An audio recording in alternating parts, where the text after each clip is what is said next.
دیکھو تم درد کا سجدہ زمین پر کرتے ہو اور تمہاری صدا ساتویں آسمان تک جاتی ہے۔ جن لوگوں کی تنہائیاں پاک ہوتی ہیں ان کی دعائیں کبھی رد نہیں ہوتی۔ تقدیر پلٹتے دیر نہیں لگتی، تہجد کی دعا ہو اور چند آنسو۔ اللہ آپ کا انتظار کر رہا ہے، یقین جانیے یہ درد کا ڈھیر، ان گنت آرزو، یہ تمہارے علم اور تمہاری ہر دعا کا جواب رات کے 1/3 حصے میں ملے گا۔ شفا بن جاتے ہی وہ آنسو جو تاک راتوں میں بہائے جاتے ہی، کن کہتا ہے اللہ اور ایک پل میں مقدر بدل جاتے ہی۔ تہجد میں کی گئی دعا بند ہوئے سب دروازے کھول دیتی ہے۔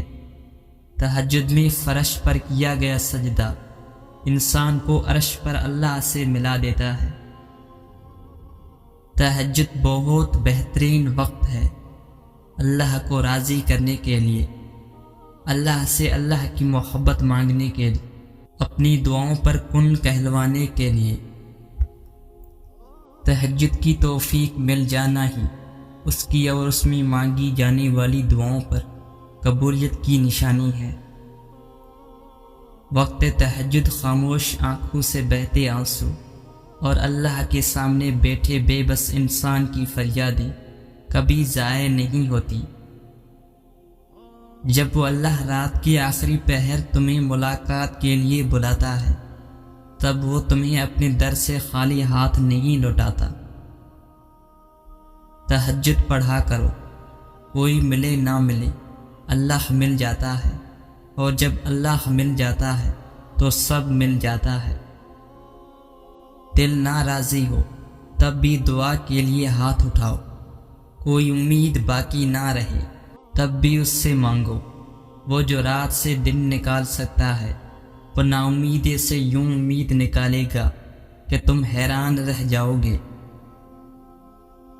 آپ کی زندگی میں پڑھی گئی ایک تہجد کی نماز پوری زندگی بدلنے کی طاقت رکھتی ہے۔ تہجد اتنی قیمتی ہے، اگر اللہ ہمیں نہ دیتا تو ہم کبھی سمجھ ہی نہیں پاتے کہ اللہ کی محبت کس کو کہتے ہیں،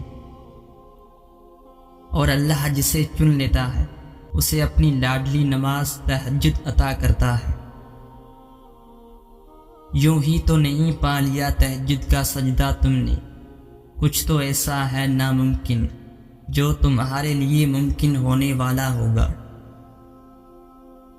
وہ جب تمہاری دعاؤں کو قبولیت کے لیے چن لیتا ہے تب وہ تمہارے دل میں دعا کا خیال بھی خود ہی ڈالتا ہے۔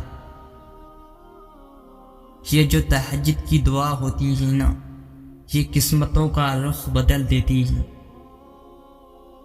تہجد اللہ پاک کی لاڈلی عبادت ہے۔ سوچو تہجد گزار اللہ پاک کا کتنا لاڈلا ہوگا۔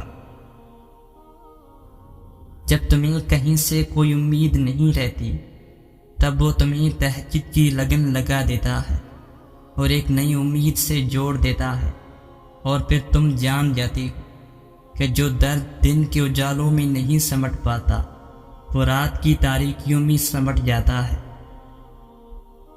تہجد کی برکت سے تمہاری رکی ہوئی تمام دعائیں پوری ہو جائیں گی۔ اللہ سجدہ تہجد ان لوگوں کے نصیب میں لکھتا ہے جن کی دعاؤں کو نصیب کا لکھا بدلنا ہوتا ہے۔